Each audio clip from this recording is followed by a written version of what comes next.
Hello. हाँ जी दोस्तों, chapter है आपका study note 2 insurance claim. Insurance claim ज्यादा बड़ा चैप्टर नहीं है, लेकिन इसमें लॉस ऑफ प्रॉफिट पॉलिसी कुछ लोगों को काट खाती है। क्यों खाती है मैं नहीं खाने दूंगा। इंश्योरेंस क्लेम के अंदर दो पार्टी इन्वॉल्व होती है, मैं बता दूं आपको। यहां पे ये जो चैप्टर है हमें इंश्योरर की तरफ से पढ़ना है, इंश्योर्ड की तरफ से नहीं। इंश्योरर का मतलब क्या होता है? जिस कंपनी ने इंश्योरेंस कर रखा है सामने वाली पार्टी का, जो इंश्योर्ड है उसका। तो इंश्योरर कंपनी की तरफ से हमें क्लेम निकालना है कि कितनी पेमेंट कंपनी को इंश्योरेंस क्लेम की करनी पड़ेगी। इंश्योरेंस कई तरीके के होते हैं, उसमें से एक इंश्योरेंस होता है फायर इंश्योरेंस, वो ही आपके चैप्टर में कवर है। और उस चैप्टर में दो आपके मेथड्स हैं, लॉस ऑफ प्रॉफिट पॉलिसी और लॉस ऑफ स्टॉक पॉलिसी। तो देखते हैं इंश्योरेंस क्लेम स्टडी नोट 2। दो पार्टी होती है, पहला इंश्योरर यानी कि इंश्योरेंस कंपनी, और दूसरी पार्टी इंश्योर्ड यानी कि आपकी जिसका कवरेज होता है, जिसने कवर ले रखा है। इंश्योरेंस दोस्तों दो तरीके के होते हैं। सर आपने कहा था कई तरीके के होते हैं, अरे दो इन्हीं के अंदर सब आता है, इन्हीं के अंदर सारे तरीके आते हैं। तो यहां पे इंश्योरेंस दो टाइप्स के होते हैं, two types of insurance. First is general insurance. Pen क्यों नहीं चल रहा भाई? हाँ, फर्स्ट इज जनरल इंश्योरेंस। अच्छा, रबड़ पे क्लिक रखा था। या फिर नॉन लाइफ इंश्योरेंस। दूसरा आपका लाइफ इंश्योरेंस। तो लाइफ को छोड़ के बाकी जो बचा कबाड़ वो सब जनरल के अंदर आएगा। तो सर फायर इंश्योरेंस किस में आएगा? इसी में तो आएगा। और किस में आएगा? जैसे कि एक्सीडेंट, मोटर और फायर, मरीन, ये सारे आपके जनरल इंश्योरेंस के अंदर आते हैं। इस चैप्टर में आपको एक पढ़ना है लॉस ऑफ स्टॉक पॉलिसी और दूसरा लॉस ऑफ प्रॉफिट पॉलिसी। तो पहले देखते हैं आपका लॉस ऑफ स्टॉक पॉलिसी क्या होती है। लॉस ऑफ स्टॉक पॉलिसी का मतलब स्टेप्स टू बी फॉलोड। सबसे पहले लॉस ऑफ स्टॉक पॉलिसी यानी कि insurance claim loss of stock policy में निकालने के लिए आपको ये स्टेप्स फॉलो करने हैं। पहला, calculate stock on the date of fire by preparing memorandum trading account. आपको सबसे पहला स्टेप क्या करना है? मेमोरेंडम ट्रेडिंग अकाउंट बनाना है। अगर आपको stock on the date of fire नहीं दिया है तो मेमोरेंडम ट्रेडिंग अकाउंट बना के stock on the date of fire निकल के आएगा। Stock on the date of fire निकल के आएगा। कैसे निकल के आएगा? ऐसे। ट्रेडिंग अकाउंट का फॉर्मेट आप जानते हो, डेबिट साइड में तीन आइटम होते हैं, ओपनिंग स्टॉक, परचेस और direct expense. Opening stock, net purchase और आपके डायरेक्ट या फिर मैन्युफैक्चरिंग एक्सपेंस। क्रेडिट साइड में आती है आपकी सेल और क्लोजिंग स्टॉक, लेकिन स्टॉक तो है ही नहीं ना। तो फायर वाली डेट पे आपको जो मेमोरेंडम ट्रेडिंग अकाउंट बनाना है वही स्टॉक तो आपको निकालना है। तो उस डेट पे स्टॉक निकालने के लिए आपको पता होना चाहिए जीपी रेशियो। आपको क्या पता होना चाहिए? जीपी रेशियो, ताकि आप सेल्स के ऊपर जीपी रेशियो मल्टीप्लाई करके डायरेक्टली जीपी डेबिट साइड में नोट कर पाओ। डायरेक्टली जीपी डेबिट साइड में नोट कर पाओ। तो कैसे आएगा? Sale into GP ratio, GP आ गया तो डेबिट साइड हो जाएगी ज्यादा। बैलेंसिंग फिगर से क्रेडिट में जो बैलेंस निकल के आएगा that will be stock on the date of fire, closing stock. ये था आपका memorandum trading account, balancing figure से निकल के आएगा। अगला स्टेप जो आपको फॉलो करना है, अगर जीपी रेशियो क्वेश्चन में नहीं दिया तो क्या करें? जीपी रेशियो के बिना आप कैसे निकाल लोगे ग्रॉस प्रॉफिट? और ग्रॉस प्रॉफिट नहीं निकलेगा तो क्लोजिंग स्टॉक कैसे निकलेगा? If GP ratio is not given in the problem then the trading account of last year must be prepared. Prepare trading account of last, पिछले साल की डिटेल पक्का गिवन होगी। सर नहीं हुई तो ओहो, फिर कैसे बात कर रहे हो? आपको पिछले साल का ट्रेडिंग अकाउंट बनाना है और वहां से आपको क्या निकालना है? GP of last year. GP of last year upon में sales of last year into 100। लो निकल आया जीपी ऑफ लास्ट ईयर। ठीक है, तो ग्रॉस प्रॉफिट रेशियो आ जाएगा पिछले साल का। अब यहां पे एक असम्पशन होती है कि rate of GP is uniform during the years, that is same as in previous year. क्या मतलब? जब बिजनेस प्रॉफिट कमाता है तो प्रॉफिट का अमाउंट तो डिफरेंट होता है हर साल, लेकिन असम्पशन ये होती है कि जो रेट ऑफ जीपी है वो सेम है, तभी तो जीपी रेशियो अप्लाई होगा। इसलिए जो जीपी आपने पिछले साल कमाया था उतना ही परसेंट आप इस साल कमाते, इसी बेस पे पिछले साल के बेस पे जीपी रेशियो निकलेगा। अदरवाइज तो कर लो काम को। क्यों? क्योंकि अगर हर साल नई परसेंटेज निकल रही है जीपी की तो फिर तो ये हो ही नहीं पाएगा ना। मतलब आप कैलकुलेट कर ही नहीं पाओगे stock on the date of fire. तो पॉइंट इज, अजम्पशन क्या रहेगी कि पिछले साल का जीपी रेट इस साल भी वही रेट पे आप जीपी कमाओगे। Step number 3, calculate the amount of claim to be lost. Simple है, निकाल लिया आपने जीपी रेशियो और फिर वहां से जीपी आ जाएगा करंट ईयर का, जो भी fire of date of fire तक का है। और वहां तक का जीपी आने के बाद आप stock on the date of fire निकाल सकते हो। और क्योंकि stock on the date of fire निकल गया जिसमें आग लगी, अब आपको क्या निकालना है? क्लेम। तो यहां पे जो पहला केस है वो है आपका फुल इंश्योरेंस का। फुल इंश्योरेंस क्या होता है? फुल इंश्योरेंस का मतलब होता है आपने सारे माल का इंश्योरेंस करा रखा है, सारे माल का, टोटल माल का इंश्योरेंस आपने करा रखा है। तो उस केस में जो भी स्टॉक आपका बर्बाद हुआ, मान लो आपका माल बर्बाद हुआ 5 लाख का, ठीक है। पॉलिसी कितने की ली थी? 6 लाख की। माल कितने का बर्बाद हुआ? 5 लाख का। पॉलिसी कितने की थी? 6 लाख की। तो सर हमें 6 लाख मिलेंगे ना? नहीं, 5 लाख ही मिलेंगे। ये अमाउंट लिमिट हो जाएगा लॉस तक, ठीक है। और वैसे भी अमाउंट अगर पॉलिसी का 5 लाख रहता और लॉस 6 लाख का होता तो तुमने पॉलिसी भी तो 5 लाख की ली है। तो अमाउंट ऑफ पॉलिसी में मैक्सिमम कवरेज कितनी है? 5 लाख। इसका मतलब amount of loss of stock और अमाउंट ऑफ पॉलिसी यानी कि इंश्योर्ड वैल्यू, दोनों में से जो कम होगा, which ever is lower, that will B आपका इंश्योरेंस क्लेम। सिंपल। और क्या। अब आते हैं केस 2 पे। बताओ केस 2 क्या कह रहा है? केस 2 है आपका पार्शियल इंश्योरेंस। पार्शियल इंश्योरेंस का मतलब फुल इंश्योरेंस और आपका अंडर इंश्योरेंस। यहां पे पार्शियल इंश्योरेंस में बात को समझना भाई। पार्शियल इंश्योरेंस का मतलब आपने इतने माल का इंश्योरेंस करा रखा है, मतलब सर टोटल माल कितना है? इतना। अब ये जो माल है, मान लो 5 लाख का माल है, ठीक है। पॉलिसी आपने 5 लाख की ले रखी है। 5 लाख के माल में आपने पॉलिसी कितने की ले रखी है? 5 लाख की। तो इसको पार्शियल इंश्योरेंस में बोला जाएगा फुल इंश्योरेंस। सर ये क्या बात हुई? मैं बताता हूं। अब मान लो तुम्हारे पास 10 लाख का स्टॉक है जिसमें 5 लाख का तुमने इंश्योरेंस करा रखा है, लेकिन पॉलिसी 4 लाख की ले रखी है। सारा थोड़ी बर्बाद होगा, अजम्पशन लेके बैठे हो तुम, ठीक है। तो यहां पे जब फुल इंश्योरेंस होता है तो क्लेम कैसे निकलता है? सेम जैसे ऊपर निकाला, यानी कि लॉस ऑफ स्टॉक या फिर amount of policy, which ever is lower. लेकिन अगर अंडर इंश्योरेंस के केस में आप क्लेम निकालते हो तो वहां पे एवरेज क्लॉज अप्लाई होगा। Average clause will be applied, ठीक है। एवरेज क्लॉज क्या होता है सर? अभी बताऊंगा क्या होता है। आगे आ जाओ। अंडर एवरेज क्लॉज, तो यहां पे मैंने एक एग्जांपल ले रखा है। मान लो amount of loss of stock on the date of fire 20,000। आपका 20,000 का माल जल के बर्बाद हो गया, okay. Stock available on the date of fire 1 lakh. आप आग लगने वाले दिन माल कितना बचा हुआ था आपके पास? 1 लाख का। आपने पॉलिसी कितने की ले रखी थी? 80,000। माल कितना बर्बाद था? 1 लाख। पॉलिसी कितने की थी? 80,000।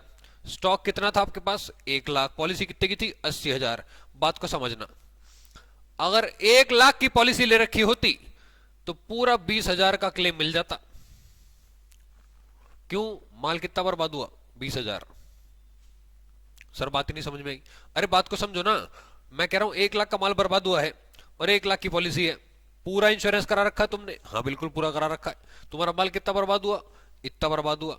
तो मुझे बताओ 1 लाख की पॉलिसी अमाउंट और आपका, जूम आउट कैसे हो गया, 1 लाख का पॉलिसी अमाउंट और आपका लॉस ऑफ स्टॉक 20,000, दोनों में से कम कौन सा है? 20,000। तो वो आपको क्लेम मिल जाता। लेकिन आपने यहां पे अंडर इंश्योरेंस का रखा है। माल कितना था stock on the date of fire? 1 lakh, लेकिन 80,000 की आपने पॉलिसी ले रखी है। अब ये अमाउंट 80% तक ही सीमित हो जाएगा। आपने 80% माल का इंश्योरेंस करा रखा है तो आपको क्लेम भी 80% ही मिलेगा। माल कितना बर्बाद हुआ? 20,000। 20,000 का 80%, 80% कितना होता है? 16,000। ये आपको क्लेम मिलेगा। सर ये रेशियो कैसे निकाला आपने? सिंपल है। अमाउंट ऑफ पॉलिसी को मैंने डिवाइड कर दिया stock on the date of fire से, 80,000 अपॉन में 100,000 यानी कि 1 लाख, ठीक है। और मल्टीप्लाई करना है उस रेशियो को आपको लॉस ऑफ स्टॉक से। तो एवरेज क्लॉज कैसे अप्लाई होगा एक बार देख लो। Amount of claim is equal to amount of policy. Policy का अमाउंट कितना था? 80,000, 80,000 divide by stock on the date of fire 1,00,000 into actual loss of stock 20,000। ठीक है, तो ये रेशियो आ गया आपका 80%। 80% को आपने मल्टीप्लाई कर दिया एक्चुअल लॉस ऑफ स्टॉक से, तो आपका इंश्योरेंस का क्लेम आ जाएगा 16,000। ये था आपका एवरेज क्लॉस इंश्योरेंस क्लेम के केस में। इंश्योरेंस क्लेम के केस में 16,000 का आपका क्लेम आ गया एवरेज क्लॉस के अकॉर्डिंग। नोट, जो लॉस ऑफ स्टॉक निकलता है, कई बार क्या होता है, जो माल आपका बर्बाद हुआ उसमें से कुछ माल बिक जाता है। जब उसमें से कुछ माल बिक जाता है तो जो माल बिक जाता है उसका क्लेम थोड़ी मिलेगा। जब उसका क्लेम ही नहीं मिलेगा तो फिर वो लॉस ऑफ स्टॉक में क्यों शामिल हो, क्योंकि वो लॉस रहा ही नहीं, अब उसका पैसा आपको मिल गया बेच के। तो point is, loss of stock निकालने के लिए stock on the date of fire में से आपको साल्वेज वैल्यू माइनस करनी पड़ेगी। जितना स्टॉक आपके आग लगने वाले दिन था दुकान में, माइनस साल्वेज वैल्यू या रेजिडुअल वैल्यू, जितना उसमें से बिक गया। तो एक्चुअल लॉस ऑफ स्टॉक कैसे आएगा? Stock on the date of fire minus salvage value. ठीक है, आगे इलिस्ट्रेशन 27 आपको दे रखी है, ये आप कर लेना। नोट, जितने भी नोट्स हैं वो मैं आपको पढ़वा दूंगा हर क्वेश्चन के। When GP ratio is not given and details of previous 3 or 4 years is given, then prepare trading account in the columnar form।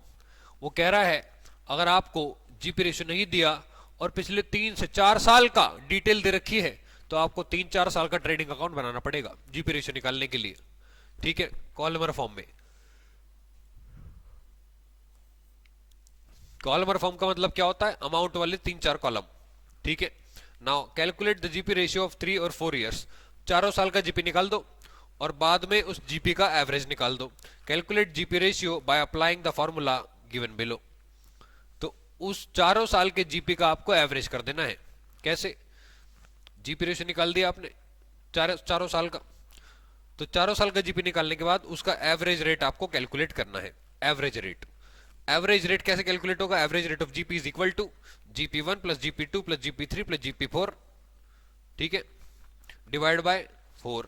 सारे रेशियो को आपको प्लस कर देना है, 4 साल के रेशियो को, और डिवाइड कर देना है 4 से, यानी कि एवरेज रेट ऑफ जीपी आपका आ जाएगा। मान लो यहां था 25%, यहां था 30%, यहां था 35% और यहां था 40%। तो अगर आप चारों को प्लस करते हो तो ये आएगा 25 प्लस 35 इज इक्वल टू 60 और 100, 60 और 70 130। ठीक है, 130 को आप 4 से डिवाइड करोगे, चलो इसको रेट को चेंज करते हैं, 20 30 40 और 50 करते हैं। 20 30 50 और 40 90 और 5 14, 140 अगर आप करोगे तो ये आएगा 25 प्लस 10 35। ये देखो इनके बीच में बैठ रहा है ये रेट 35, 30 और 35 के बीच में एवरेज रेट। तो ये था आपका एवरेज रेट ऑफ जीपी जब आपको ज्यादा डिटेल्स गिवन हो, एक से ज्यादा सालों की। आगे, case of abnormal stock, poor selling line product. कई बार क्या होता है कि आपकी शॉप में कुछ ऐसा माल होता है जो नॉर्मल सेल्स प्राइस पे नहीं बिकता, उसको निकालने के लिए आप कोशिश करते हो कि वो सस्ते से सस्ते में चला जाए, उससे आप प्रॉफिट कमा चुके हो, लेकिन अब वो माल आपको बस दुकान से निकालना है। निकालने के लिए क्या करोगे? सस्ते से सस्ता बेचोगे। तो वो पुअर सेलिंग लाइन प्रोडक्ट है, सस्ता सामान। क्योंकि वो सस्ता है इसीलिए that is called poor selling line product. तो उस केस में आपको ये स्टेप्स फॉलो करने हैं सो दैट आप लॉस ऑफ स्टॉक पॉलिसी के अकॉर्डिंग अमाउंट ऑफ क्लेम निकाल सको। तो यहां पे आपको क्या करना है? सबसे पहले add the amount already deducted from the closing stock in order to make the closing stock available at its original cost। आपको क्या करना है? जो भी क्लोजिंग स्टॉक आपको दे रखा है उसमें जोड़ देना है एबनॉर्मल गुड्स का स्टॉक, एबनॉर्मल गुड्स का स्टॉक। तो आपके पास टोटल क्लोजिंग स्टॉक आ जाएगा। भाई क्लेम तो उसका भी मिलेगा ना, माल तो बर्बाद वो भी हुआ है। ठीक है, उसके बाद पिछले साल का ट्रेडिंग बनाओ, जीपी रेशियो निकालो, हो गया क्वेश्चन। बस इतना ही करना है। लेकिन ये ध्यान रखना, आपको एबनॉर्मल गुड्स का क्लोजिंग स्टॉक निकालना आना चाहिए। तो क्वेश्चन की लैंग्वेज के अकॉर्डिंग वो आप निकाल सकते हो। ठीक है, एबनॉर्मल गुड्स का भी स्टॉक ऐड होगा क्लोजिंग स्टॉक के अंदर अमाउंट ऑफ क्लेम निकालने के लिए।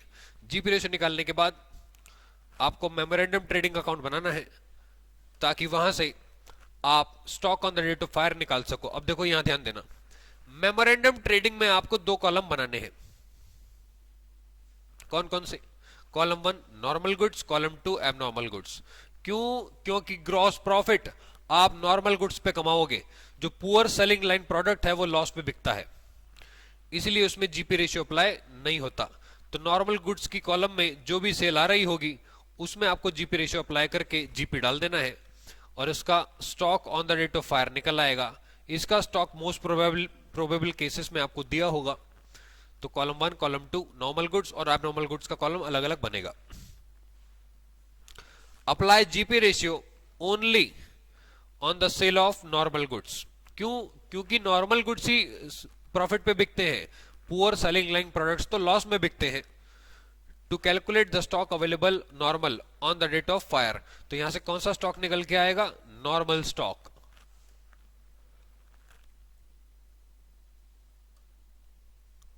उसके बाद आपको कैलकुलेट कर देना है finally insurance claim, total loss of stock. ठीक है, और फिर आपको एवरेज लॉस लगा देना है। तो ये था आपका लॉस ऑफ स्टॉक पॉलिसी। इसके बाद हम चलते हैं लॉस ऑफ प्रॉफिट पॉलिसी पे। Loss of profit policy. Loss of profit policy का जो कॉन्सेप्ट है वो ये कहता है कि अगर किसी भी बिजनेस में आग लगती है, किसी भी प्रेमाइसिस में, बिजनेस प्रेमाइसिस में आग लगती है, अ फायर अकर्स, तो उस सिचुएशन में क्या होता है कि उसका जो पीरियड है, उसका जो नॉर्मल पीरियड है वो डिस्टर्ब हो जाता है। यानी कि जो नॉर्मल सेल्स है वो खत्म हो जाती है, नॉर्मल कस्टमर्स खत्म हो जाते हैं, नॉर्मल जो सर्कमस्टेंसेस हैं वो नहीं रहते कुछ महीने तक। क्यों? आग लग गई। अब क्या होगा? आग लगी तो जो प्रॉफिट वो पहले से कमा रहे थे अब वो कुछ महीने तक नहीं कमा पाएंगे, उनको हो सकता है साल लग जाए, 2 साल लग जाए उसको रिकवर करने में। इसीलिए लॉस ऑफ प्रॉफिट पॉलिसी का कॉन्सेप्ट ये कहता है कि जब इसका पीरियड नॉर्मल बिजनेस एक्टिविटी यानी कि जब नॉर्मलाइज ना हो जाए तब तक उस पीरियड को पीरियड ऑफ इंडेमनिटी या पीरियड ऑफ डिस्टर्बेंस कहा जाता है। तो उस पीरियड में जो इंश्योरेंस कंपनी है, इसको जितना प्रॉफिट ये नॉर्मली कमा रहे थे उतना प्रॉफिट, साथ साथ कुछ एडिशनल वर्किंग कैपिटल और साथ ही साथ कुछ खर्चे जो इनके रेगुलर खर्चे हैं, जैसे कि सैलरी, रेंट और गोडाउन का रेंट या फिर एम्प्लॉइज की आपकी वेजेस, वो सारा खर्चा कंपनी देती है। यानी कि इसका खर्चा plus profit plus working capital, तीनों चीजें insurance company loss of profit policy में इंश्योर्ड पर्सन को देती है। और वो कैसे निकलता है देखते हैं। Concept: when a fire occurs in the premises of any business, it disrupts the normal business activity for a substantial period of time. यानी कि कुछ महीनों तक इसकी जो नॉर्मल बिजनेस एक्टिविटीज हैं वो डिस्टर्ब हो जाती हैं। उसके बाद during this period business still has to bear some standing charges. वो कह रहा है प्रॉफिट तो कमा नहीं रहे, फिर भी खर्चा होगा, एक्सपेंडिचर बंद नहीं होगा बिजनेस का। उनको हम स्टैंडिंग या फिर फिक्स चार्जेस कहते हैं, जैसे कि rent, salary, wages of employees and other fix charges. तो क्या करें? But in return the sales are not affected normally. अब देखो खर्चा तो रेगुलर हो रहा है, लेकिन उसके बदले जो सेल हो रही है, माल बिक रहा है, वो नॉर्मल नहीं बिक रहा, कम बिक रहा है पहले से। आग लग गई, क्या करें? Therefore, the business is unable to earn the similar rate of profit as before for some period. तो इससे क्या होता है, जो आपका बिजनेस है अब वो नॉर्मल रेट पे प्रॉफिट नहीं कमा पाएगा जैसे वो पहले कमा रहा था। ठीक है, for this purpose in order to recover such loss the business may take loss of profit or consequential policy, loss of stock policy। यानी कि उसको रिकवर करने के लिए क्या करेंगे, हम एक लॉस ऑफ प्रॉफिट पॉलिसी लेंगे या फिर कॉन्सिक्वेंशियल लॉस पॉलिसी लेंगे। कॉन्सिक्वेंशियल लॉस क्या होता है? यानी कि जो फायर के कंसेक्यूटिव वे में आपको लॉस होता है उसका इंश्योरेंस आपको लेना है from insurance company. Loss of profit policy covers, इसमें मैंने आपको बताया था स्टार्टिंग में 3 चीजें कवर होती हैं। पहला लॉस ऑफ प्रॉफिट, दूसरा एडिशनल एक्सपेंसेस, तीसरा आपका additional cost of working capital. ठीक है, तो पहला है आपका एडिशनल एक्सपेंसेस या loss of profit. Loss of profit के बाद आपका एडिशनल एक्सपेंसेस, इसमें आपके फिक्स स्टैंडिंग चार्जेस कवर होते हैं, जैसे कि रेंट, डेप्रिसिएशन, सैलरीज एटसेट्रा। और वर्किंग कैपिटल में आपको कुछ पैसा मिलता है आपके बिजनेस को रन करने के लिए, उसको बोलते हैं एडिशनल वर्किंग कैपिटल। अब टॉपिक स्टार्ट करने से पहले आपको कुछ इंपॉर्टेंट टर्म्स है इसके अंदर जो आपको पता होनी चाहिए, अदरवाइज आप लॉस ऑफ प्रॉफिट पॉलिसी नहीं कर पाओगे। पहला, इंडेमनिटी पीरियड। इंडेमनिटी पीरियड का मतलब क्या होता है? It is also called the period of disturbance और डिसलोकेशन। इस पीरियड में आपका बिजनेस डिस्टर्ब हो जाता है कुछ महीनों के लिए, इसको बोलते हैं period of indemnity. It start from the date of fire, जिस डेट को आग लगी या फिर डैमेज हुआ, but not later than the business, not later than the business is normalized. यानी कि अगर 30 जून 2000 कुछ को आग लगी और 31 दिसंबर को बिजनेस नॉर्मलाइज हुआ, तो इंडेमनिटी पीरियड आपका कितने महीने होगा। लेकिन इंश्योरेंस कंपनी के पास भी तो कुछ लिमिट है। अगर मान लो 4 साल तक तुम्हारा माल बर्बाद हुआ, 4 साल तक पीरियड डिस्टर्ब रहा, तो क्या 4 साल तक कंपनी पैसा देगी? नहीं। इसलिए यहां पे लिखा है फायर की डेट से not later than the business is normalised और the period stated in insurance policy. Insurance company ने कह रखा है भैया हम तो मैक्सिमम 6 महीने का कवर देते हैं, 6 मंथ्स। अब ऊपर वाला पीरियड देखो कितने महीने आ रहा है। मान लो ये 1 जून है 30 जून की जगह, तो 1 जून से 31 दिसंबर कितना होता है? जून, जुलाई, अगस्त, सितंबर, अक्टूबर, नवंबर, दिसंबर, 7 महीने। 7 महीने और 6 महीने, मुझे बताओ जो क्लेम मिलेगा वो 6 महीने का मिलेगा या 7 महीने का मिलेगा? ऑब्वियसली 6 महीने का। वो कह रहा है उस डेट तक, जिस डेट तक बिजनेस नॉर्मलाइज नहीं हो जाता, या फिर जो अमाउंट ऑफ पॉलिसी में कवरेज है उस दोनों में से जो कम होगा, विच एवर इज अर्लियर। कम का मतलब जो पहले होगा खत्म। तो पहले क्या हो रहा है? 6 महीने। तो आपका इंडेमनिटी पीरियड कितना हो जाएगा? 6 महीने।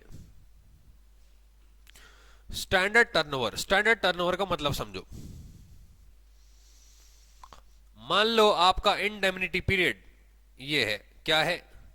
1 अप्रैल 2012 से लेके 30 जून 2012 कितने महीने होते हैं? अप्रैल, मई, जून, 3 महीने। अब मुझे बताओ इंडेमनिटी पीरियड में जो सेल होती है क्या वो नॉर्मल होती है? नहीं, डिसलोकेटेड होती है ये, यानी कि नॉर्मल सेल्स और नॉर्मल प्रॉफिट नहीं होता। लेकिन अगर नॉर्मल होती तो कितनी होती? इसको बोलते हैं कॉरस्पॉन्डिंग पीरियड, यानी कि इसी ड्यूरेशन में पिछले साल कितना माल बिका था, ठीक है, उसको बोलते हैं स्टैंडर्ड टर्नओवर। तो 1 अप्रैल 2011 से लेके 30 जून 2011 ये है आपका स्टैंडर्ड टर्नओवर। तो मान लो यहां पे जो सेल हुई है वो 1 लाख है और यहां पे कितनी सेल हुई है? 5 लाख। तो ये 5 लाख आपका स्टैंडर्ड टर्नओवर है। अब मान लो आपको क्वेश्चन में दिया है कि अगर हर साल सेल बढ़ रही है तो क्या होगा? फिर तो ट्रेंड चेंज हो जाएगा। हाँ, तो इस केस में इस 5 लाख में अपवर्ड ट्रेंड हम ऐड कर देंगे। Upward trend, upward trend, upward trend का मतलब क्या होता है? हर साल सेल्स इंक्रीज होती है, इन्फ्लेशन रेट बढ़ता है, महंगाई दर बढ़ती है, उसकी वजह से एक्सपेंसेस भी इंक्रीज होते हैं। तो ये नॉर्मल सेल जो आपने पिछले साल की उठाई है, अगर ये इस साल हो जाती बिना आग लगे तो हो सकता है 5 लाख की जगह 5.5 लाख होते, 5 लाख की जगह 6 लाख होते। तो इसमें हम ऐड कर देंगे अपवर्ड ट्रेंड जो कि आपको परसेंटेज में दिया होगा। मान लो वो है 10%, तो 5 लाख में 10% आप जोड़ोगे तो ये आएगा 5.5 लाख। इसको हम बोलेंगे स्टैंडर्ड टर्नओवर। ठीक है, ये है आपका स्टैंडर्ड टर्नओवर। स्टैंडर्ड टर्नओवर के बाद आता है आपका एनुअल टर्नओवर। एनुअल टर्नओवर का मतलब है जिस डेट को आग लगी उससे ठीक 12 महीने पहले का टर्नओवर, वो है आपका एनुअल टर्नओवर। तो क्या है? Turnover of 12 months immediately preceding the date of fire. मान लो आग लगी 15 जून 2012 को, 15 जून 2012, तो इससे पहले जो साल आ रहा है वो है 1 अप्रैल 2012, लेकिन एक साल की सेल देखनी है हमें, तो ये आएगी डेट 16 जून 2011।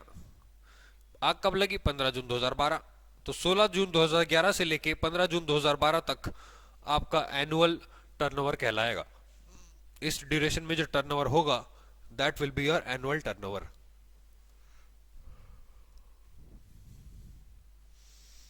तो ये क्या है? 16 जून 2011 से 15 जून 2012, ये है आपका एनुअल टर्नओवर। आगे ग्रॉस प्रॉफिट।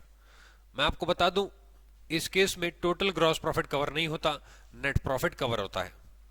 ठीक है, तो नेट प्रॉफिट के साथ साथ क्या कवर है? Insured standing charges. कुछ स्टैंडिंग चार्जेस भी कवर होते हैं, लेकिन सारे स्टैंडिंग चार्ज कवर नहीं होते, इसलिए जो कवर होते हैं उनको इंश्योर्ड बोल दिया जाता है।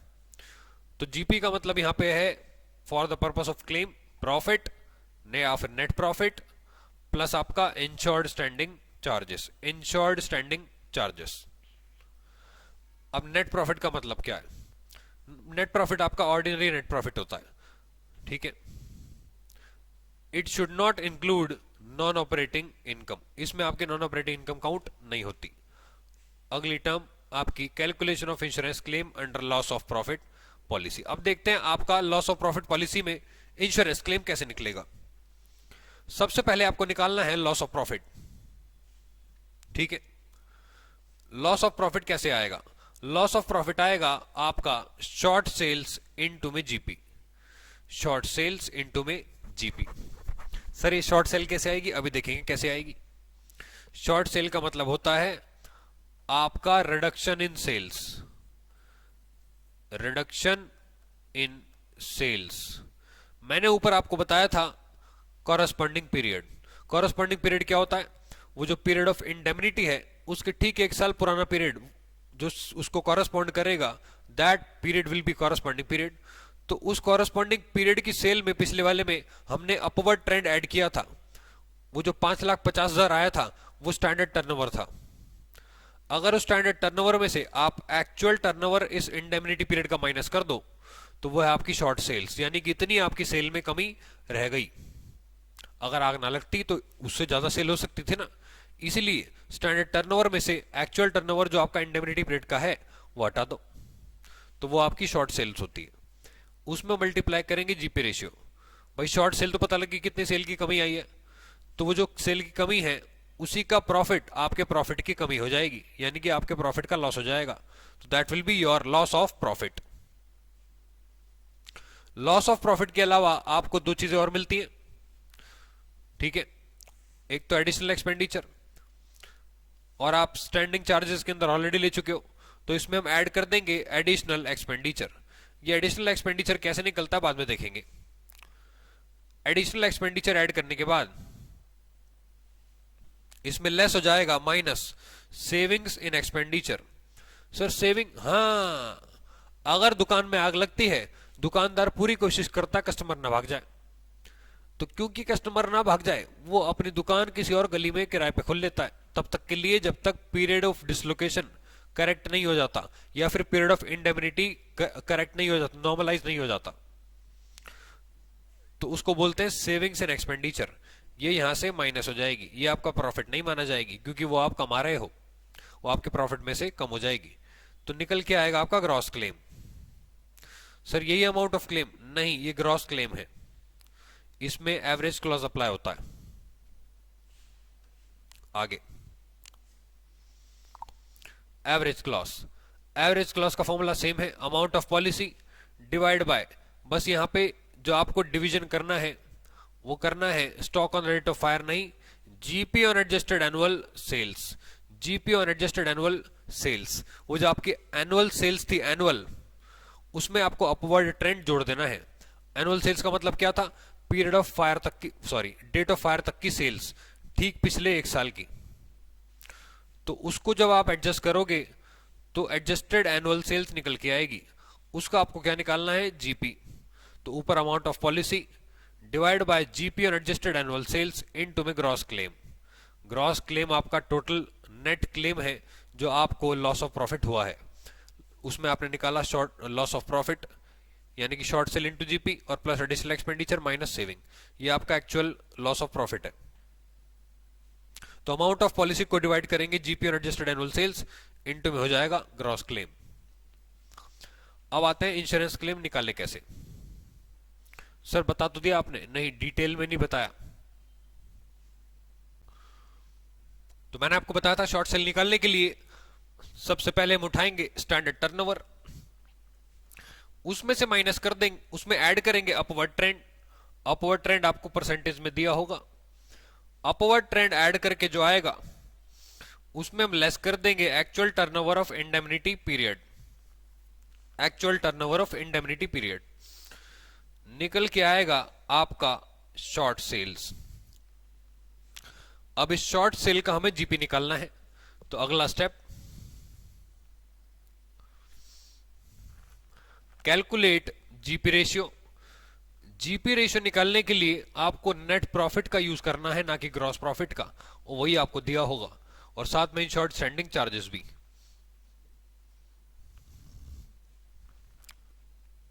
तो जीपी रेशियो कैसे आएगा? Net profit of last financial year plus insured standing charges divided by sales of last financial year. Last financial year का मतलब मैं आपको बता दूं दोस्तों, जिस डेट को आग लगी इससे पहले वाली डेट जो 31 मार्च की होगी, इस पूरे साल का आपको नेट प्रॉफिट लेना है। जिस डेट तक आग लगी उससे पिछले वाला टर्नओवर तो एनुअल टर्नओवर होता है, आपको लास्ट फाइनेंशियल ईयर का टर्नओवर लेना है, पिछले साल का टर्नओवर और पिछले साल का net profit plus insured standing charges divide by sales of last financial year into में 100, निकल के आएगा आपका जीपी रेशियो। स्टेप 3, अब आपको लॉस ऑफ प्रॉफिट निकालना, कितना प्रॉफिट आपने लूज किया। तो शॉर्ट सेल इनटू में GP, short cell into GP निकल आएगा आपका लॉस ऑफ प्रॉफिट। तो मैंने आपको बताया था लॉस ऑफ प्रॉफिट में आपको ऐड करना है एडिशनल एक्सपेंडिचर। ठीक है, एडिशनल एक्सपेंडिचर कैसे निकलता है ये देखते हैं। एडिशनल एक्सपेंडिचर नीचे दिए गए तीनों में से जो कम होगा, नीचे दिए गए तीनों आइटम्स में से जो सबसे लीस्ट अमाउंट होगा वो एडिशनल एक्सपेंडिचर मान लिया जाएगा। इंश्योरेंस कंपनी बहुत चालाक होती है, ठीक है, इंश्योरेंस कंपनी क्योंकि चालाक होती है तो ऐसी सिचुएशन में वो सारा एक्सपेंडिचर अलाउ नहीं करती। तो सर क्या अलाउ करती है? देखो क्या अलाउ करती है। पहला, एक्चुअल एडिशनल एक्सपेंडिचर, यानी कि जो आपने एक्चुअली में एडिशनल एक्सपेंडिचर किया होगा, खर्च किया होगा वो। दूसरा, gross profit on sales generated by additional expenditure. यहां पे जो एडिशनल एक्सपेंडिचर करके आपने सेल कमाई उसका ग्रॉस प्रॉफिट, मतलब इंडेमनिटी पीरियड की सेल इनटू में जीपी रेशियो। यह आपसे इंडेमनिटी पीरियड के जीपी की बात कर रहा है, इंडेमनिटी पीरियड का जीपी। ठीक है, ओके। या फिर तीसरा, प्रोपोर्शनेट कवर्ड एक्सपेंडिचर। अब सर ये प्रोपोर्शनेट कवर्ड एक्सपेंडिचर क्या होता है मैं आपको बता दूं। ऊपर हमने जीपी रेशियो निकाला था, कैसे निकाला था? Net profit of last financial year plus insured standing charges. यहां क्या लिखा है? Insured, insured, insured. अगर आपने सारे स्टैंडिंग चार्जेस का इंश्योरेंस नहीं ले रखा तो फिर कंपनी आपको प्रोपोर्शनेटली एडिशनल एक्सपेंडिचर अलाउ करेगी। मतलब बताता हूं, मान लो आपका जो नेट प्रॉफिट था लास्ट फाइनेंशियल ईयर का वो 10 लाख था, ठीक है, और आपके जो स्टैंडिंग चार्जेस हैं वो आपके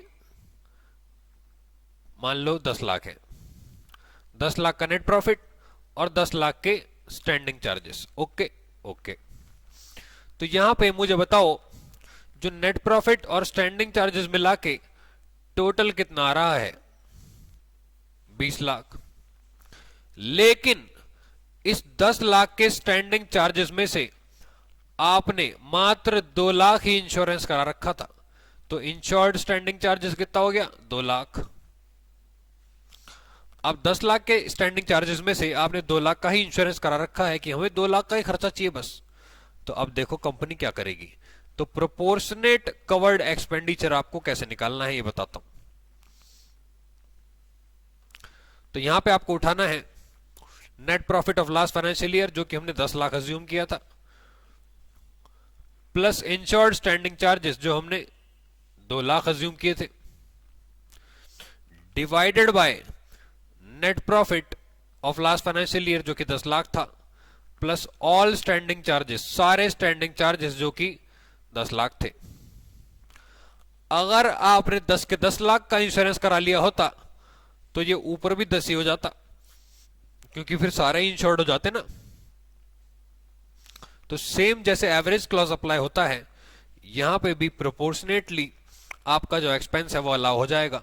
तो अगर मैं यहां पे 2 लाख लेता हूं, नीचे 10 लाख लेता हूं, तो ये 12/20 आएगा। 12/20 इसको आपको मल्टीप्लाई कर देना है एक्चुअल एडिशनल एक्सपेंडिचर से, एक्चुअल एडिशनल एक्सपेंडिचर। तो मान लो आपने 1 लाख रुपए का एक्सपेंडिचर किया था, तो ये 12/20 से अगर आप मल्टीप्लाई करो तो ये आएगा 20/500, 5×12=60, 60,000 रुपए का एडिशनल एक्सपेंडिचर आपके पास आ जाएगा। एक्चुअल एडिशनल एक्सपेंडिचर कितना था? 1 लाख, ठीक है। और प्रोपोर्शनेटली कितना है? 60,000। बीच में भी कुछ वैल्यू आई होगी इसकी जीपी। तो इन तीनों में से जो कम होगा वो आपका एडिशनल एक्सपेंडिचर कहलाएगा।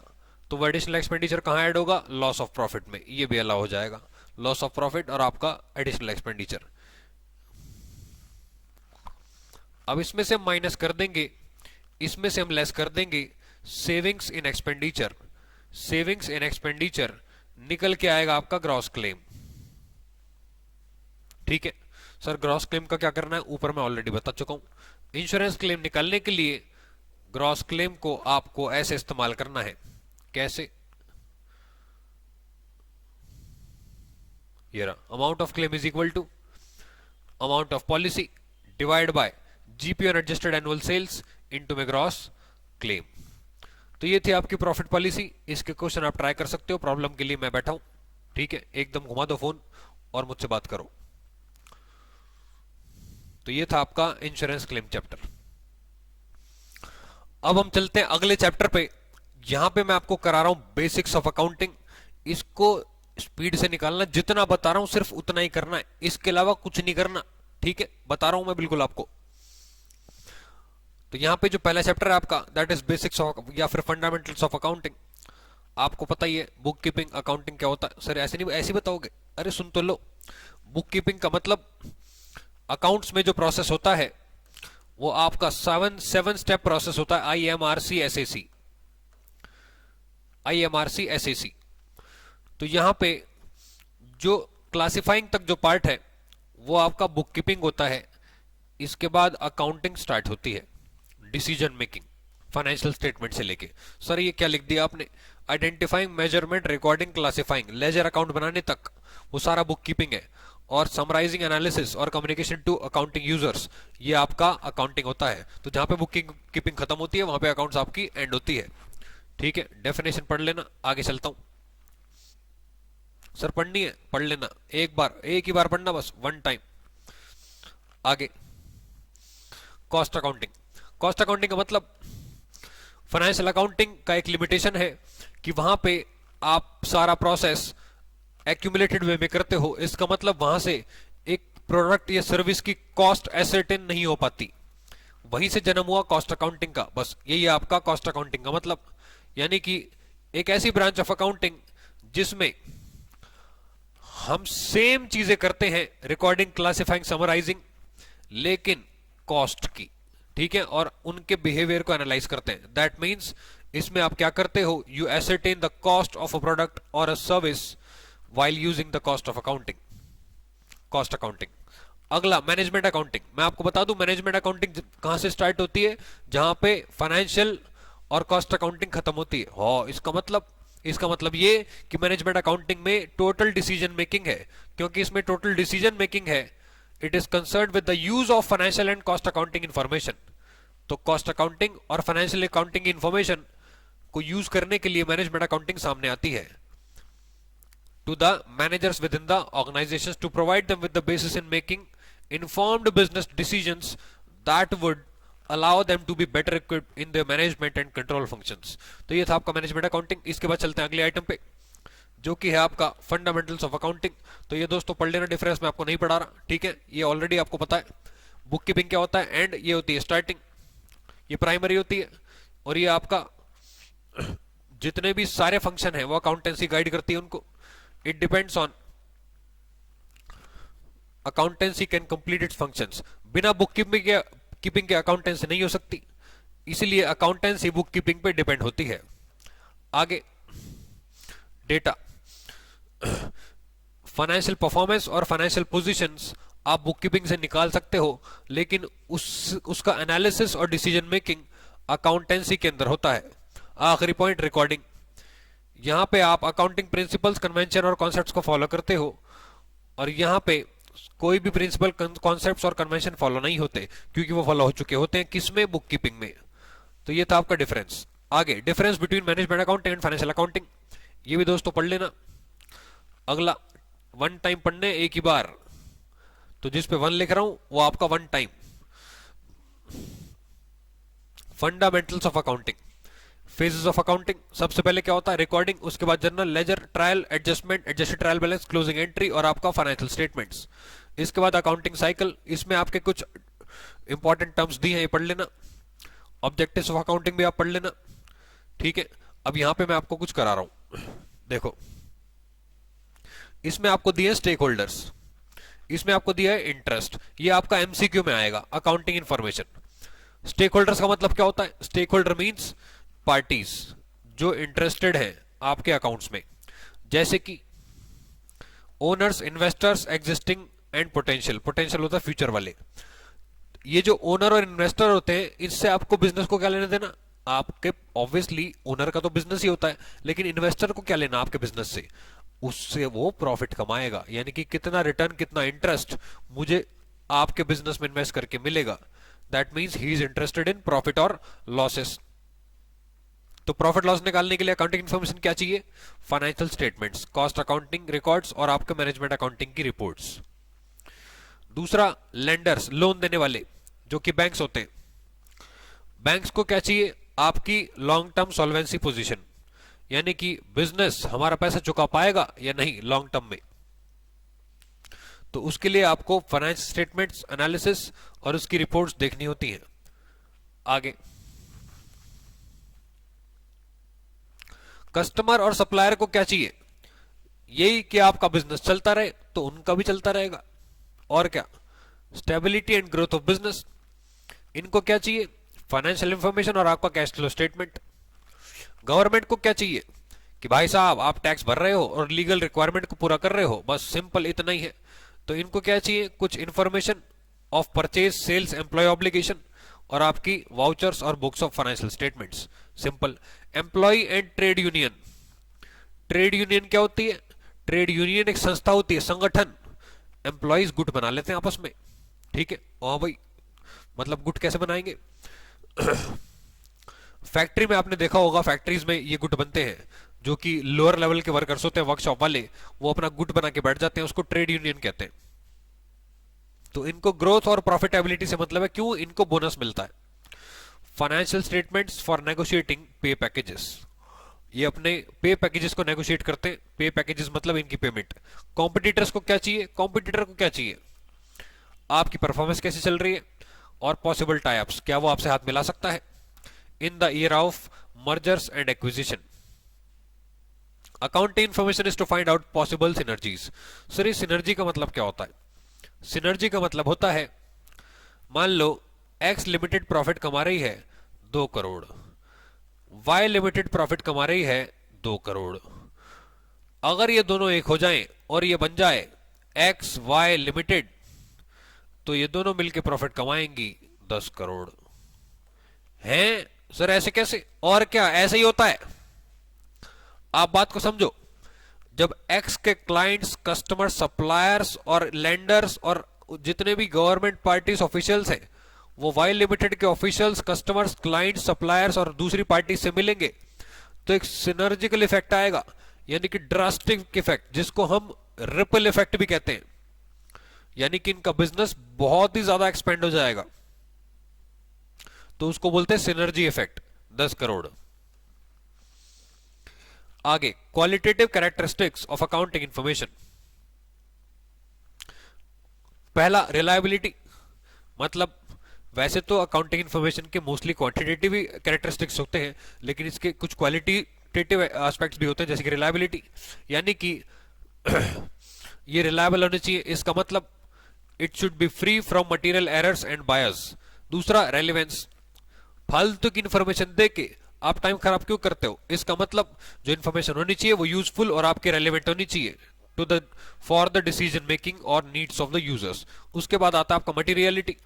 मटेरियलिटी का मतलब, ये प्रिंसिपल आगे भी आएगा, materiality means it should be material और इंपॉर्टेंट फॉर डिसीजन मेकिंग और recording of transactions.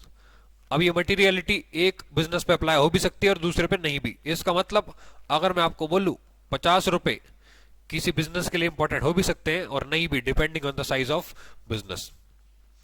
Understandability simple है, यानी कि वो इजीली समझ में आ जानी चाहिए, ऐसी भाषा में वो होने चाहिए। दूसरा, कंपेरेबिलिटी, ताकि आप एक साल से दूसरे साल का कंपेयर कर पाओ या फिर एक फर्म का दूसरी फर्म से कंपेयर कर पाओ।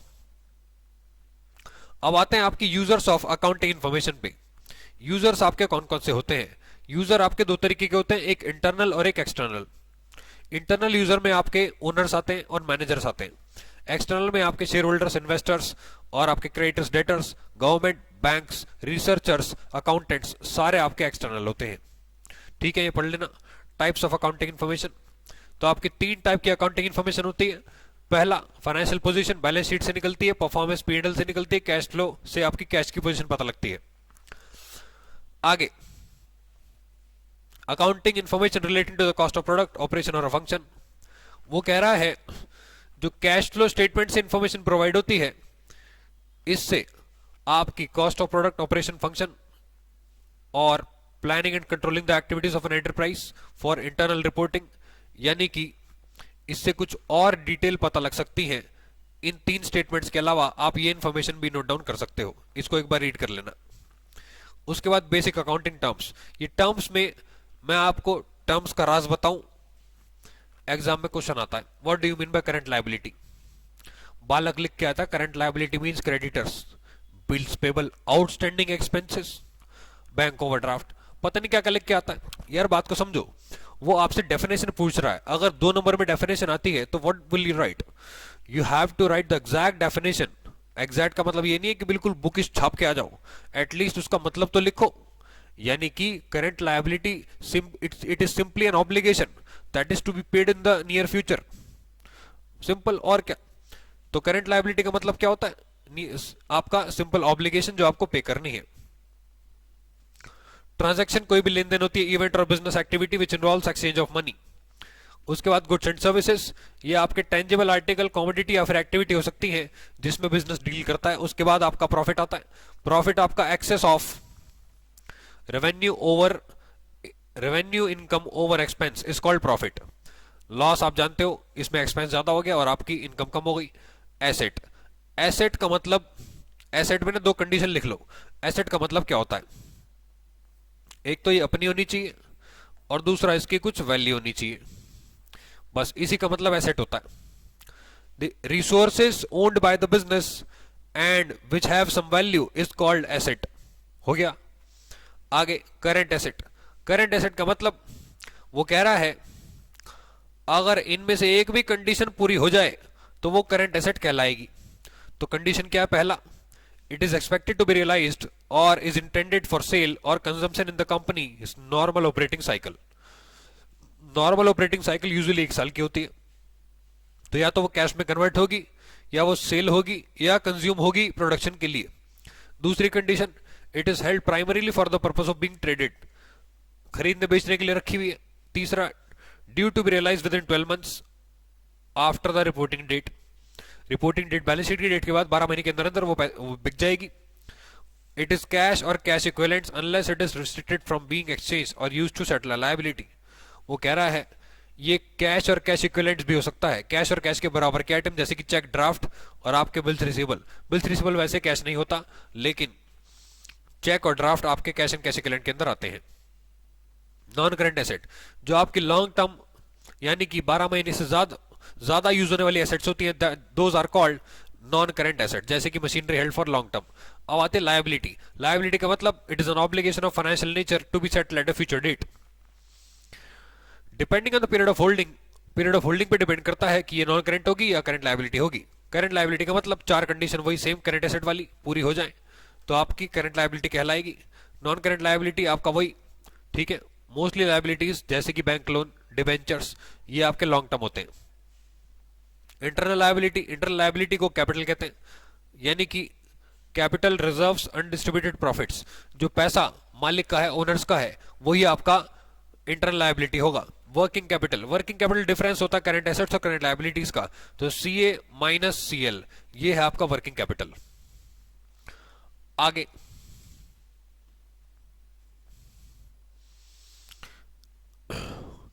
Contingent liability.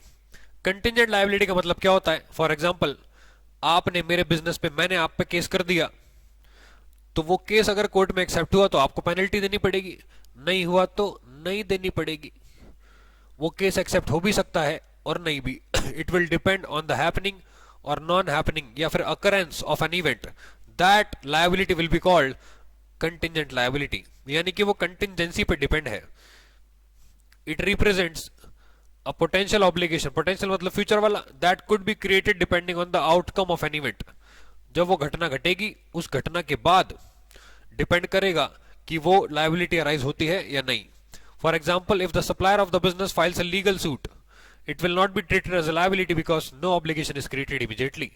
सप्लायर ने आप पे केस कर दिया तो एकदम लायबिलिटी पैदा हो जाएगी? नहीं, वो एक्सेप्ट तो होने दो, उसके बाद लायबिलिटी पैदा होगी। Capital amount invested in the business आप जानते ही हो, ड्राइंग्स आप जानते ही हो, नेटवर्थ, नेटवर्थ आपका डिफरेंस होता है एसेट्स और लायबिलिटी का, यानी कि ये कैपिटल ही होता है। आगे non current investment, long term वाली जो इन्वेस्टमेंट होती है, ठीक है, बेचने के लिए रखी है आपने, उसके बाद करंट इन्वेस्टमेंट आपकी 1 साल के अंदर अंदर बिक जाती है। डेटर्स आपका, debtor is a person to whom goods are sold on credit और who owes the amount to the business. तो इसकी टर्म ध्यान रखना, हु ओज द अमाउंट, जो मैंने बोला है। क्रेडिटर का मतलब a person from whom, module की लैंग्वेज को मारो गोली, a person from whom goods are purchased on credit और the sum is owed to the creditor from the business, यानी कि बिजनेस ने उधार ले रखा है, किससे? क्रेडिटर से। कैपिटल एक्सपेंडिचर आपके फिक्स्ड एसेट खरीदने वाले जो एक्सपेंडिचर होते हैं वो कैपिटल एक्सपेंडिचर होते हैं। रेवेन्यू एक्सपेंडिचर आपकी रेवेन्यू अर्न करने के लिए जो करंट पीरियड में किए जाते हैं। बैलेंस शीट एक स्टेटमेंट है जो आपकी फाइनेंशियल पोजीशन को शो करता है पर्टिकुलर डेट पे, नॉर्मली 31 मार्च। उसके बाद P&L अकाउंट क्या होता है? ये आपका रेवेन्यू जो भी आप अर्न करते हो और एक्सपेंसेस इनकर करते हो इसमें शो होते हैं और इससे प्रॉफिट निकल के आता है। कौन सा? Net profit. Trade discount wholesaler देता है रिटेलर को, ठीक है, किस लिए?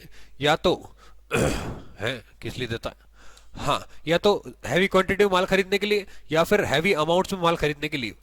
दूसरा कैश डिस्काउंट, ये प्रॉम्प्ट पेमेंट में दिया जाता है। प्रॉम्प्ट का मतलब क्या होता है सर? जल्दी, अर्ली पेमेंट। आगे फिल इन द ब्लैंक्स, ये बहुत इंपॉर्टेंट है, यही एग्जाम में आते हैं। देखो, cash discount is allowed bye, मुझे बताओ डिस्काउंट कौन किसको देता है? क्रेडिटर को पेमेंट मिलती है, डेटर पेमेंट करता है, तो डिस्काउंट अलाउ किसको हुआ? डेटर पेमेंट कर रहा है, डेटर को डिस्काउंट मिलेगा और क्रेडिटर डिस्काउंट देगा, तो it is allowed by creditor to the debtor. आगे profit means excess of, profit का मतलब क्या होता है? Excess of revenue over expenses, यही तो होता प्रॉफिट, और क्या होगा? Debtor is a person who owes to the others.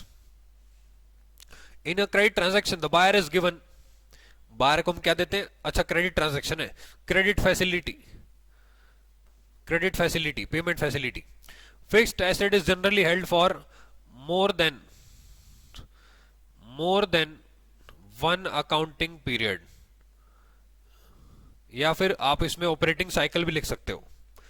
Current liabilities are obligation to be settled in, current liability हमें कितने टाइम में सेटल करनी होती है? 1 साल में ना। हाँ, तो these are to be settled in 1 accounting period. Okay, आगे, withdrawal of money by the owner of business is called capital. The amount invested by owners into business is called है, ओहो वो ड्राइंग्स था, नीचे वाला कैपिटल था। अच्छा, withdraw किया है ड्राइंग्स, तो अमाउंट इन्वेस्टेड क्या हो जाएगा? कैपिटल। उसके बाद क्या है? Transaction means exchange of money और money is worth for, transaction means exchange of money और money is worth for goods और सर्विसेज। आगे, net result of an income statement is, और अच्छा, नेट प्रॉफिट और नेट लॉस, नेट प्रॉफिट और net loss. Income statement PNL को कहते हैं, तो यहां से क्या आएगा? नेट प्रॉफिट या net loss. The shows financial position, balance sheet show करती है भाई साहब financial position. Discount is never entered in the books of account, trade discount books में एंटर नहीं होता। Expenditure while repairs to vehicle would mean, vehicle represents capital expenditure while repairs to vehicle would mean revenue expenditure। Vehicle खुद आप खरीद रहे हो तो fixed asset हो गया, तो कैपिटल एक्सपेंडिचर है, लेकिन उसको रिपेयर कराओगे तो रेवेन्यू एक्सपेंडिचर होगा।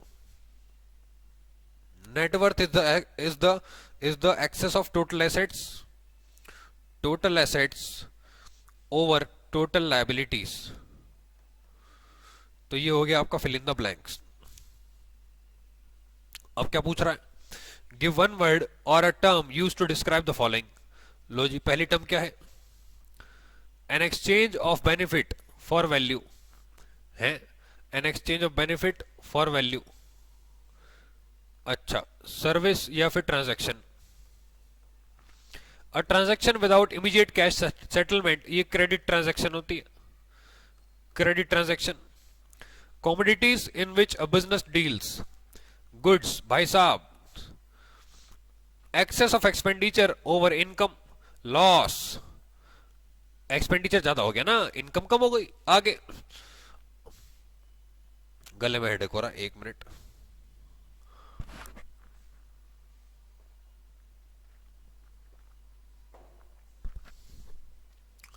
Things of value owned by the business to earn future profit.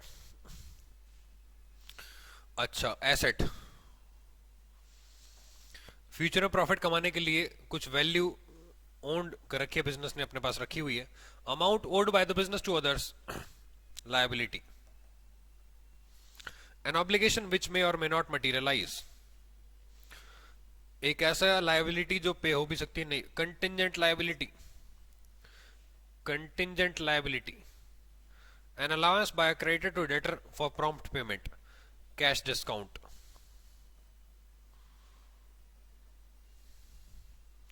Assets like brand value, copyright, goodwill, intangible asset। ठीक है, तो नीचे आते हैं आपके अकाउंटिंग प्रिंसिपल्स पे। देखो, जितना बोल रहा हूं सिर्फ उतना ही करना है और कुछ नहीं करना, ठीक है। इसमें आपको देखते हैं कौन कौन से प्रिंसिपल पढ़ने। पहला, बिजनेस एंटिटी कॉन्सेप्ट। ये सिंपल है। बिजनेस एंटिटी का मतलब जो बिजनेस और बिजनेस ओनर है वो दोनों एक दूसरे से सेपरेट होते हैं। Those two elements are separate from each other. मैं अलग हूं, मेरा बिजनेस अलग है, और इसमें कुछ नहीं है। इसलिए जो आप बिजनेस में अमाउंट लिखते हो ओनर का, वो कैपिटल की फॉर्म में होता है, कैपिटल के नाम से होता है। आगे, going concern concept. Going concern का मतलब इसमें जो ऑर्गेनाइजेशन चलती रहेगी, that will run for the foreseeable future as per AS1 relating to the disclosure of accounting policies. Going concern is a fundamental accounting assumption। AS1 में आप पढ़ चुके हो, फंडामेंटल अकाउंटिंग assumption है ये। उसके बाद मनी मेजरमेंट, सारी चीजें मनी के टर्म्स में दिखाई जाती हैं। जो ट्रांजैक्शन, जो आइटम्स मनी के टर्म्स में नहीं हो सकते, that can not be record in the business, आप उसको बिजनेस में रिकॉर्ड नहीं कर सकते। Accounting period concept, accounting period का मतलब क्या होता है? एक साल, यानी कि भले ही गोइंग कंसर्न ये कह रहा है कि बिजनेस चलता रहेगा फोरसेबल फ्यूचर तक, जहां तक फ्यूचर दिख रहा है, लेकिन आपको time to time profit measure करना होगा, अदरवाइज बिजनेस सस्टेन नहीं करेगा।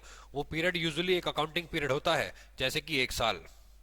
द अक्रूवल कॉन्सेप्ट, अक्रूवल का मतलब revenue recognition depends on its realization and not on actual receipt.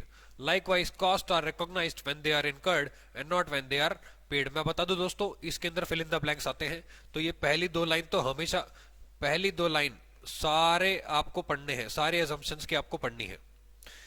अब बेसिक प्रिंसिपल्स में पहला प्रिंसिपल क्या है? Revenue realization concept. Revenue realization का मतलब क्या है? It is considered as earned on the date when it is realised.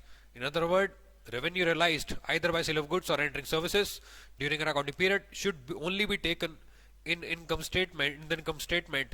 For example, when goods are sold to the customers, they are legally liable to pay as soon as the property of the goods passes from the seller to the buyer. In short, when the order is simply received from a customer, it does not mean that the revenue is earned or realized. देखो कितना बढ़िया example दिया नीचे।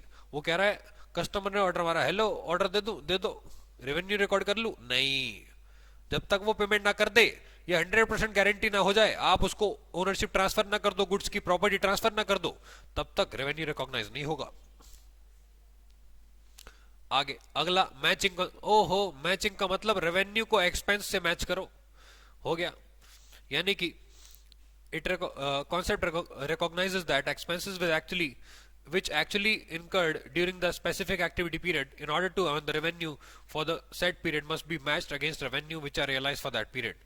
वो कह रहा है एक ही पीरियड के अंदर जो रेवेन्यू आपने कमाए, उसके बदले अगेंस्ट में जो आपने एक्सपेंसेस इनकर किए, उन दोनों को मैच करो प्रॉफिट निकालने के लिए, बस मैचिंग पीरियड हो गया। आगे डिस्क्लोजर कॉन्सेप्ट। यहाँ पे convention of disclosure implies that the accounts must be honestly prepared and all the material information must be disclosed therein. सारी मटेरियल चीजें आपको दिखानी है और सारी चीजें आपको डिस्क्लोज करनी है as per this principle. Disclosure not imply, the terms disclosure does not imply that all the information that anyone could conceivably desire is to be included in the accounting statements. The term only implies that there is to be sufficient disclosure of information which is of material interest to the proprietors present and potential creditors and investors. वो कह रहा है इसका मतलब ये नहीं है कि सब कुछ दिखा दो, जो मटेरियल आइटम्स हैं, जो सिग्निफिकेंट आइटम्स हैं, जो इम्पैक्ट डाल सकते हैं आपके फाइनेंशियल स्टेटमेंट्स पे, वो आपको शो करने हैं, ताकि इतनी सफिशिएंट इन्फॉर्मेशन उनके पास पहुंच सके, सप्लायर्स, इन्वेस्टर्स और आपके ओनर्स के पास, जो उसको रीड करने के लिए चाहिए उनको। आगे ड्यूअल एस्पेक्ट। ड्यूअल एस्पेक्ट आप जानते हो दोस्तों, ये अकाउंटिंग इक्वेशन पे बेस्ड है। Assets is equal to liabilities plus capital. ठीक है, हर बिजनेस में दो एस्पेक्ट होते हैं, डेबिट क्रेडिट, इंक्रीज डिक्रीज, और आपका प्लस माइनस। आप गुड्स परचेज करोगे तो एक एस्पेक्ट आपका रिसीट ऑफ गुड्स, माल आ गया, दूसरा एस्पेक्ट पेमेंट ऑफ कैश। तो हर ट्रांजैक्शन के दो पहलू होते हैं। आगे वेरीफाइबल ऑब्जेक्टिव एविडेंस कॉन्सेप्ट। वो कह रहा है जो अकाउंटिंग का डेटा होता है are subject to verification by independent experts, that is documentary evidences of transactions which are capable of verification. जैसे कि वाउचर, वो कह रहा है हर ट्रांजैक्शन का एक प्रूफ होना चाहिए, एक एविडेंस होना चाहिए हर ट्रांजैक्शन का, बस यही है। हिस्टोरिकल कॉस्ट, वो कह रहा है एसेट को जिस प्राइस पे आपने पे किया, एक्वायर किया, यानी कि उसकी कॉस्ट, उस पे रिकॉर्ड करो, और इसी कॉस्ट के बेसिस पे उस एसेट की अकाउंटिंग होगी आगे की डेप्रिसिएशन लगा के। तो बस ये आपका हिस्टोरिकल कॉस्ट कॉन्सेप्ट। उसके बाद आपका अगला आता है बैलेंस शीट इक्वेशन कॉन्सेप्ट। ये सेम है आपका अकाउंटिंग इक्वेशन, ठीक है। Assets is equal to liabilities plus capital, लेकिन दोस्तों यहां पे कैपिटल नहीं लिखा, तो लिखा होना चाहिए। तो एसेट्स में जो भी